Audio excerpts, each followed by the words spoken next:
दोस्तों, फिर आ गया नए दिन में। सफलता एक वर्क एथिक्स के साथ जुड़ी हुई होती है, वर्क डिसिप्लिन के साथ जुड़ी हुई होती है। वर्क डिसिप्लिन क्या बोलता है कि किसी इंसान को अपने काम को करने के लिए कोई एक्सटर्नल फोर्स की ज़रूरत नहीं होती, वो अपनी इच्छा से ही अपना काम करना शुरू कर देता है। जैसे आपको पढ़ने के लिए बैठना है तो कोई बोले ना कि पढ़ने के लिए पढ़ना है आपको, आप खुद से बैठते हो पढ़ने के लिए। ये होता है वर्क डिसिप्लिन, और ये आपको अच्छे से मेंटेन करके रखना है और अगले 1 साल तक रुकना ही नहीं है। अभी के किए हुए मेहनत से हम लोग आगे झंडा गाड़ लेंगे। हम लोग बहुत प्लान से पढ़ रहे हैं। मेरा पहला उद्देश्य है कि आप प्रीलिम्स को क्वालिफाई ज़रूर करें ताकि आप मेंस लिखें। इसीलिए हम लोग पर डे करंट अफेयर को करते हैं, और किसी भी दिन करंट अफेयर को बिल्कुल भी मत छोड़ना। वो बहुत ज़्यादा इम्पॉर्टेंट है। पर डे करना है मतलब पर डे करना है, उसका कोई भी विकल्प नहीं होना चाहिए। इसके साथ हमने छत्तीसगढ़ का ज्योग्राफी स्टार्ट किया था। कुछ यूनिट्स 2 दिन में हम लोगों ने पढ़ा। आई होप कि आप लोगों ने मैप से उसको ड्रॉ कर करके पढ़ा होगा, और नहीं पढ़ा हो तो फिर पढ़ें उसको। बिल्कुल एकदम मतलब उससे कारगर साबित और कुछ भी नहीं होगा आपका। बिल्कुल उसको पढ़ें। तो 2 दिन में जो आपने ज्योग्राफी का पढ़ा है उसको फिर से रिवाइज़ करिए, और आज का दिन उसी का ही रहेगा कि आपने पिछला जो 2 दिन गुजारा है और उस 2 दिन में जो जो पढ़ा है उसको फिर से एक बार आज पढ़िए। और छत्तीसगढ़ का जो सेक्शन है वो प्री में भी आता है और मेंस में भी आता है। और छत्तीसगढ़ से का सेक्शन जो मेंस में आता है 400 नंबर के आसपास, प्री में 50 नंबर का। तो 50 नंबर का जो पोर्शन छत्तीसगढ़ का सेक्शन होगा वो हमारे हाथ में हो। ये जो 50 क्वेश्चन होंगे वो हमारे हाथ में ही होने चाहिए ताकि प्री निकलने में कभी दिक्कत ना हो। तो छत्तीसगढ़ का सेक्शन एकदम रटा हुआ होना चाहिए। नवंबर तक पहुंचते पहुंचते आपके दिमाग में ये टेंशन ना हो कि छत्तीसगढ़ का चीज़ें अभी याद नहीं है, भूगोल रटना है कि संस्कृति रटना है कि इतिहास रटना है, ये कुछ भी टेंशन नहीं रहना चाहिए। ये सब कुछ रटा हुआ होना चाहिए। तो छत्तीसगढ़ का जो वही 2 पोर्शन 2 दिन में जो पढ़ा है उसको आज रिवाइज़ करिए और उसको आगे करिए। विलोम शब्द के ऊपर आज का ये है, आज का 2 पेज और पढ़ना है। तो आज में आपका लगभग विलोम शब्द ख़त्म हो जाएगा। कल विलोम शब्द के रिवीजन के लिए उसको हम लोग आरक्षित रख लेते हैं। तो विलोम शब्द तक कल हम लोग ख़त्म कर चुके होंगे। तत्सम तद्भव हम लोगों ने ख़त्म किया है। आज आप लोग को अनेक शब्दों के लिए एक शब्द से स्टार्ट करना है। आज आपका स्टार्टिंग डे रहेगा। अनेक शब्दों के लिए एक शब्द, 2 पेज पढ़ना है आगे और पीछे, बस एक पन्ना, बस उससे ज़्यादा नहीं। तो देख रहे होंगे आप पढ़ते समय कि बहुत टाइम लग रहा है लैंग्वेज को पढ़ने में, और ये लगता है एक्चुअल में जब पहली बार आप पढ़ते होते हैं। और यही चीज़ जब प्री के बाद आप पढ़ने बैठोगे, क्योंकि ये 200 नंबर का है तो छोड़ तो सकते नहीं, पढ़ना तो पड़ेगा। उस समय जब आप पढ़ोगे तो बहुत समय लेके जाता है। तो सारी चीज़ें रट के रखना है। अभी ये सब चीज़ें छत्तीसगढ़ का पूरा पोर्शन रट के हम लोग रखेंगे। इंडियन जीएस पूरा ख़त्म करेंगे। अभी जैसे हम लोग ये अभी साइंस पढ़ रहे हैं, उसके बाद हम लोग पॉलिटी भी स्टार्ट करेंगे, उसके बाद इकोनॉमिक करेंगे। सारी चीज़ें एकदम अच्छे से हम लोग करेंगे, कहीं पे भी दिक्कत नहीं आने वाला है। दिसंबर तक आप ये मान के रखना, आप इतने कॉन्फिडेंट फील करोगे कि प्री भी हम लोग अच्छे से कर लेंगे और मेंस भी अच्छे से कर लेंगे। बस एक चीज़ क्या चाहिए, वर्क एथिक्स और वर्क डिसिप्लिन।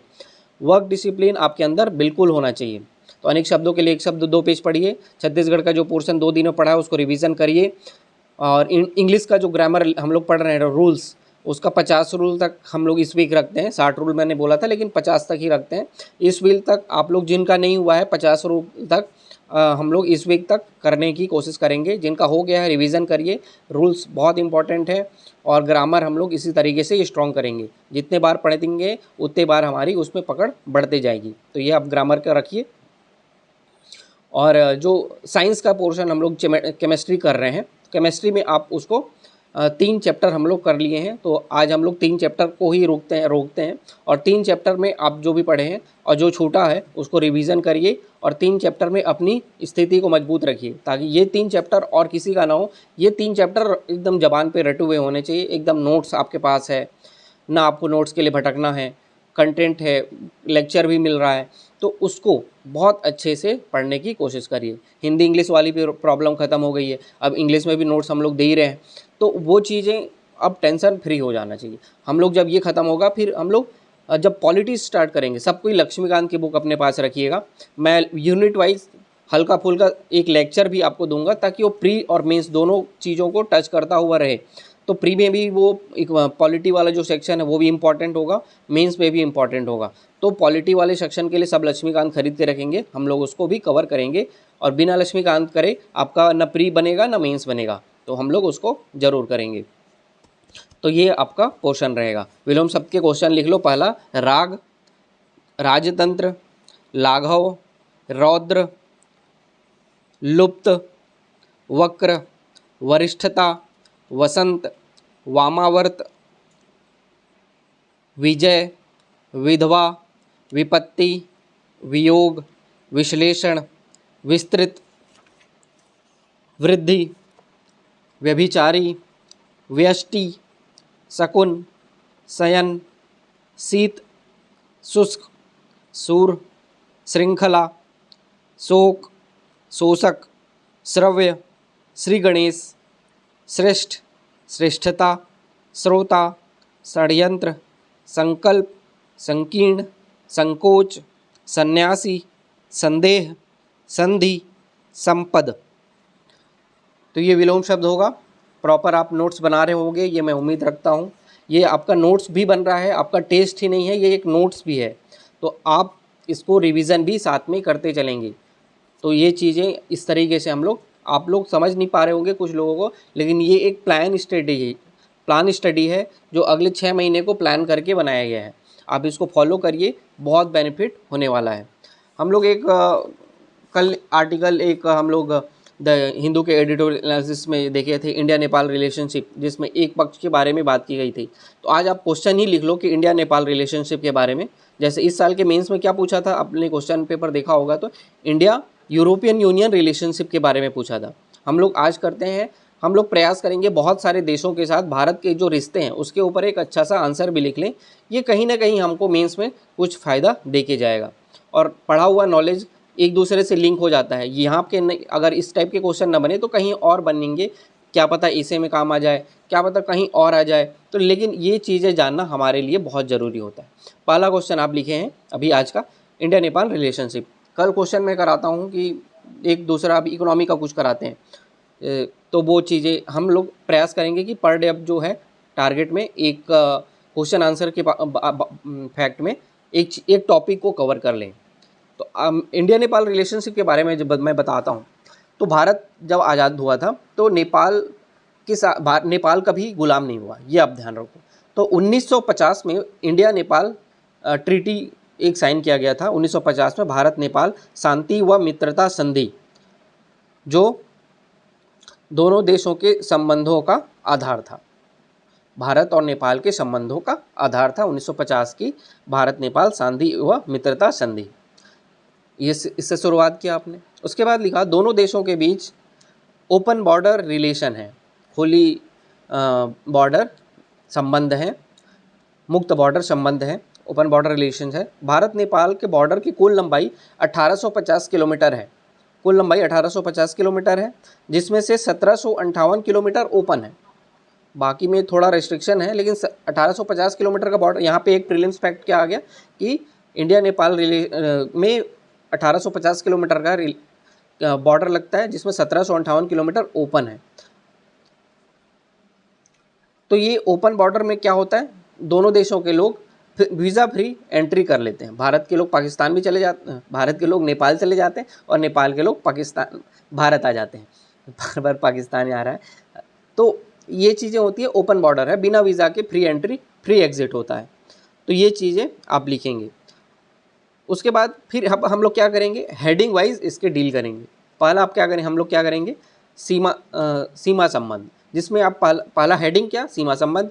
उसमें क्या लिखोगे कि भारत नेपाल में भारत के 5 राज्यों की सीमा नेपाल से लगती है। अब यहाँ पे भी प्रीलिम्स फैक्ट आ गया, क्या ज्योग्राफी का कंटेंट होगा। उत्तराखंड, उत्तर प्रदेश, बिहार, पश्चिम बंगाल, सिक्किम, ये 5 राज्यों के नाम लिखे, और ये नेपाल के साथ भारत के बॉर्डर को छूते हैं। इसके कारण इन राज्यों का नेपाल के साथ रोटी बेटी का संबंध स्थापित हो गया है।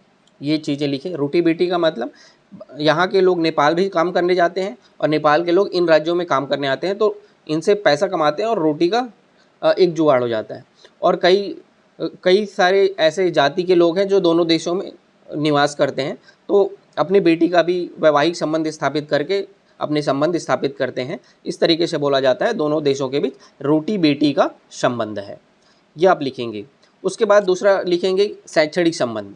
शैक्षणिक संबंध में क्या होता है, नेपाल के 4 से 5 लाख विद्यार्थी पर ईयर, 4 से 4 to 5 lakh student per year हमारे इंडिया में हायर स्टडीज़ के लिए आते हैं, तो ये चीज़ें आप लिख सकते हैं। उसी प्रकार भारत के भी कुछ स्टूडेंट नेपाल में धार्मिक से लेके उच्च शिक्षा की शिक्षा लेने नेपाल भी जाते हैं, ये आप शिक्षा से जोड़ सकते हैं। उसके बाद आप एक संस्कृति से जोड़ सकते हो, तो आप बताओगे कि नेपाल और इंडिया की डेमोग्राफी, कल्चरल डेमोग्राफी या फिर रिलीजियस डेमोग्राफी दोनों लगभग सेम है, जिसमें वहाँ पे 80% नेपाली जो हैं वो हिंदू है, 9% बुद्ध है। हमारे इंडिया में भी लगभग वैसा ही है जो दोनों में है। तो और उसके बाद नेपाल में जो पशुपतिनाथ मंदिर है जो काठमांडू में है, उसका काशी विश्वनाथ मंदिर से बहुत ही गहरा संबंध है। इसके अलावा बुद्ध, जो गौतम बुद्ध हुए, उनकी जो जन्म स्थली है वो लुम्बिनी है जो नेपाल में स्थित है, तो ये एक संस्कृति वाला संबंध आप बता सकते हैं। उसके बाद आप उसमें ये भी बता सकते हैं कि नेपाली भाषा और हिंदी भाषा में काफ़ी ज़्यादा समानता है। नेपाली को हमारे संविधान के 8वें अनुसूची में भी स्थान दिया गया है नेपाली भाषा को। उसके बाद आप एक सैन्य संबंध बताओगे। सैन्य संबंध में जो नेक्स्ट टॉपिक होगा सैन्य संबंध, उसमें आप लिखोगे कि नेपाल में एक गोरखा समुदाय रहता है, जो कि जिनके बारे में अभी मोदी जी ने बोला था कि अगर कोई सेना ये बोले कि मुझे मौत से डर नहीं लगता है, तो वो या तो झूठ बोल रहा है या तो वो गोरखा होगा। तो ये गोरखाओं के बारे में बोला जाता है। बहुत ही खूंखार और लड़ाकू जाति कही जाती है, और ये नेपाली हैं, लेकिन भारत में बहुत ही परंपरा, अंग्रेज़ों के काल से भारत में ये अपना सैन्य सेवा देते आ रहे हैं। और भारत में भी जो सैन्य है उसमें 39 बटालियन गोरखाओं की है। तो गोरखा भारतीय सेना में कई सदियों से काम करते हैं और उनकी भारतीय सेना में अभी 39 बटालियन हैं। तो ये सैन्य संबंध आपने बताया। उसके बाद आर्थिक संबंध का एक हेडिंग डालो। आर्थिक संबंध में आप बताओगे कि भारत नेपाल का द्विपक्षीय व्यापार लगभग 9.1 बिलियन डॉलर का है। अभी लगभग 9.1 बिलियन डॉलर का द्विपक्षीय बायलैटरल ट्रेड जो है अभी है। नेपाल का लगभग 65% फॉरेन ट्रेड, विदेशी व्यापार जो होता है वो भारत के साथ ही होता है। नेपाल का 65% फॉरेन ट्रेड भारत के साथ होता है। नेपाल बहुत सारी चीज़ों के लिए भारत पर डिपेंडेंट है, जैसे पेट्रोलियम प्रोडक्ट, व्हीकल्स, वाहन, आयरन, स्टील, और भारत भी नेपाल से बहुत सारी चीज़ें खरीदता है, जैसे बिजली, पाम तेल, सोयाबीन तेल, ये सारी चीज़ें हैं। तो आप जब नेपाल की मैप में देखोगे स्थिति, तो उसको कोस्टल एरिया नहीं है, समुद्र से उसका संबंध नहीं हो पाता है। तो जैसे उनको तेल खरीदना हुआ गल्फ़ कंट्री से, तो वो समुद्र से ही आएगा, तो उनके पास तो समुद्र का सीमा है नहीं, तो वो भारत के समुद्री सीमा का इस्तेमाल करते हैं, भारत के पोर्ट के इस्तेमाल करते हैं। भारत के पोर्ट से ही वो भारत की सीमा से गुजारते हुए वो नेपाल में अपनी सामान को लेके जाते हैं। ये चीज़ें हैं। फिर एक पर्यटन वाला संबंध आप बता सकते हो कि नेपाल में पिछले साल 20 लाख पर्यटक गए, टूरिस्ट गए 20 लाख, जिसमें से 25% इंडियन थे, भारतीयों। और सबसे बड़ी बात क्या होता है वहाँ पे, भारतीयों को वहाँ पे मुद्रा विनिमय, करेंसी एक्सचेंज की ज़रूरत नहीं होती है, और न ही आइडेंटिटी प्रूफ की ज़रूरत होती है। तो पर्यटन में लोग वहाँ पे जाते हैं। और नेपाल की जीडीपी में जो टूरिज़्म का हिस्सा है, जीडीपी में कंट्रीब्यूशन है, वो 10% है। तो ये भी एक एंगल है। और जैसे बताया, पेट्रोलियम प्रोडक्ट के लिए नेपाल हमारे ऊपर डिपेंडेंट है, तो 100% पेट्रोलियम भारत ही नेपाल को सप्लाई करता है, जिसमें आप एक 2-3 पाइपलाइन के बारे में भी लिख सकते हो कि मोतिहारी अमलेखगंज पाइपलाइन से बनी है, जिससे हर साल 2 मिलियन मेट्रिक टन नेपाल जाता है भारत से। भविष्य में सिलीगुड़ी से झापा, सिलीगुड़ी इंडिया पश्चिम बंगाल में है, झापा मतलब नेपाल के बीच पाइपलाइन की व्यवस्था की जा रही है। फिर एक आप रिलेशन लिख सकते हो दूसरा, रेमिटेंस का मतलब होता है कि भारत के लोग या कोई सा भी देश के लोग जब विदेशों में काम करने जाते हैं, वहाँ पे कुछ अर्निंग करते हैं, पैसा कमाते हैं, और उस पैसे को वापस अपने देश में भेज देते हैं। तो ये चीज़ होता है रेमिटेंस। तो remittance, India is the largest recipient of remittance in the world. लगभग इंडिया 80 से 90 बिलियन डॉलर इंडिया रेमिटेंस लेता है। जब भारत के लोग गल्फ कंट्री में, अमेरिका में, ब्रिटेन में जाके काम करते हैं और वहाँ से पैसे इंडिया में भेजते हैं, इससे हमको बहुत सारा डॉलर, बहुत सारे विदेशी मुद्रा हमको मिलते हैं। इसी तरीके से नेपाल के लोग भी भारत में बहुत सारे काम करते हैं और उन लोग भी भारत से पैसा अपने नेपाल में भेजते हैं। सबसे बड़ी चीज़ इनमें ये होता है कि उनको एक्सचेंज करने की ज़रूरत नहीं होती है। भारतीय रुपया नेपाल में भी चलता है। भारत ने नेपाल भारत में काम करते हैं, वह नेपाल में रेमिटेंस भेजते हैं, जो नेपाल के जीडीपी का 22% है। नेपाल के जीडीपी का 22% हिस्सा सिर्फ रेमिटेंस से आता है। अभी लगभग 20 से 40 लाख नेपाली ऐसे हैं जो भारत में काम करते हैं, मोमोज भी बेचते हैं। तो ये चीज़ें हैं। उसके बाद आप लिखोगे विद्युत व्यापार संबंध। तो भारत जो है नेपाल से बहुत सारा इलेक्ट्रिसिटी भी खरीदता है, जिसमें क्या होता है, नेपाल में हाइड्रो इलेक्ट्रिक का बहुत ज़्यादा संभावनाएं हैं। तो आप ये बता सकते हैं कि नेपाल में एक्सपेक्टेड जो अनुमानित जल विद्युत हाइड्रो पावर कैपेसिटी है वो 83,000 मेगावाट है, 83,000 मेगावाट है, जो 2023 में नेपाल ने भारत को 650 मेगावाट बिजली बेची। और नेपाल ने भारत को 650 मेगावाट बिजली बेची। इससे नेपाल ने भारत को बिजली बेचकर 10 बिलियन नेपाली रुपया कमाया। नेपाल ने भारत को बिजली बेचकर 10 बिलियन नेपाली रुपया कमाया। लॉन्ग टर्म पावर एग्रीमेंट भी दोनों देशों के बीच साइन हुए हैं। आने वाले 10 सालों में नेपाल भारत को 10,000 मेगावाट बिजली का भी निर्यात करेगा। इसके अलावा भारत 18 बिलियन डॉलर निवेश करेगा नेपाल में हाइड्रो प्रोजेक्ट के लिए। तो ये प्रोजेक्ट पावर संबंध भी बता सकते हैं। फिर बांग्लादेश से संबंध स्थापित करने में भी भारत कुछ योगदान देता है। जैसे नेपाल का संबंध, डायरेक्ट बॉर्डर बांग्लादेश से नहीं मिलता है, तो उसको नेपाल से ही गुजरना पड़ेगा। तो नेपाल को अगर बांग्लादेश में कुछ चीज़ें बेचना है, जैसे इलेक्ट्रिसिटी नेपाल जो है बांग्लादेश को भी बेचता है, तो उसके ट्रांसमिशन लाइन ग्रिड का इस्तेमाल, वो भारत के ग्रिड का इस्तेमाल करके वो बांग्लादेश को सामान बेचता है। तो बांग्लादेश के संबंध स्थापित करने में भी नेपाल, इंडिया भूमिका निभाता है। नेपाल बांग्लादेश को भारत के ग्रिड प्रयोग करके देता है। तो साउथ एशिया में सब रीजनल कोऑपरेशन इम्प्रूव इससे होती है। और 2025 में नेपाल बांग्लादेश को 40 मेगावाट बिजली बेचने का है और वो भारत के माध्यम से ही बेचेगा। भारत ने नेपाल को 1.65 बिलियन डॉलर की क्रेडिट लाइन दिया है, जिससे वहाँ पे इंफ्रास्ट्रक्चर मजबूत करने की बात की जा रही है। एक संबंध आपदा सहायता में कर सकते हो। डिज़ास्टर सपोर्ट में आप एक टॉपिक लिख सकते हो, जिसमें नेपाल में कभी भी कोई भी आपदा जब आती है तो सबसे पहले जो सहायता प्रतिक्रिया कोई देता है वो होता है भारत। 2015 में आप लोगों को याद, अगर किसी को समझा होगा, तो 2015 में नेपाल में बहुत बड़ा भूकंप आया था, तो उससे सब कुछ तहस नहस हो गया था। तो लेकिन उस समय अगर कोई सबसे पहले मदद के लिए पहुंचा था तो वो भारत था।